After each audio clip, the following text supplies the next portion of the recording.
नमस्कार, मी Deepak Sonawane. Eco friendly नर्सरीच्या यूट्यूब चॅनलवर आपल्या सर्वांचे सहर्ष स्वागत.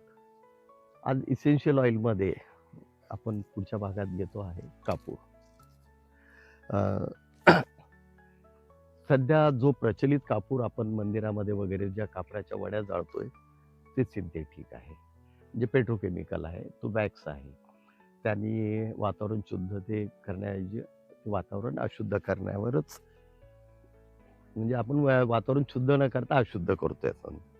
हे कापराचं झाड आहे आणि कापराच्या झाडापासून जे ऑइल निघतं आणि त्याच्यापासून जो कापूर तयार होतो तो फार्मामध्ये वापरला जातो. नंतर तुमचे जे डोक्याला लावायचे बाम वगैरे जे काही आहे, काही ऑइंटमेंटमध्ये आहे वगैरे, त्या ठिकाणी बऱ्यापैकी याचा वापर आणि कन्झम्पशन बऱ्यापैकी आहे. हे साधारण आसाम, त्रिपुरा वगैरे या भागामध्ये याची लागवड आहे. हा वृक्ष साधारण 25, 30, 40 फुटापर्यंत वाढतो आणि सदाहरित वृक्ष आहे. तर इसेन्शियल ऑइलमध्ये ह्याची एक चांगली मागणी आहे. अरोमा थेरपी किंवा म्हणजे फार्मामध्ये आज जो भीमसेनी कापूर म्हणून जो आपण आज मार्केटमध्ये नाव ऐकतोय, तो यापासूनच तयार होतो. याची लागवड साधारण एक 6 बाय 6 वर किंवा 8 बाय 8 वर लागवड करायची. कारण याची आपण छाटणी करून आणि ती क्रश करून त्याच्यापासून आपण ऑइल डिस्टिल करणार आहोत. हे लागवड केल्यानंतर फक्त सुरुवातीला याचे शेंडे पिच करायचे आहे.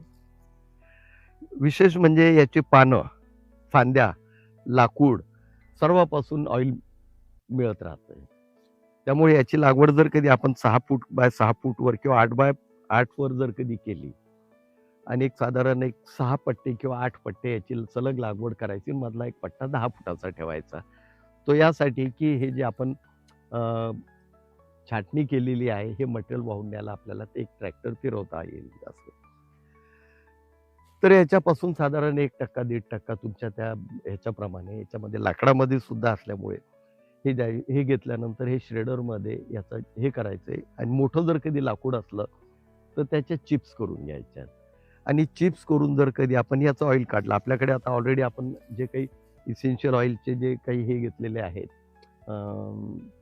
व्हिडिओज घेतलेले आहेत, त्याच्यामध्ये एक ॲडिशनल आपल्याला हे एक प्रॉडक्ट मिळतंय. ऑइल काढल्यानंतर हा जो ऑइलचा ह्याच्यामध्ये ऑइल आणि सेपरेटरमधनं ऑइल आणि पाणी हे वेगवेगळं निघतं. साहजिकच आहे, पाण्याची डेन्सिटी जास्त असल्यामुळे पाणी खालच्या भागात राहतं आणि ऑइल वरच्या भागात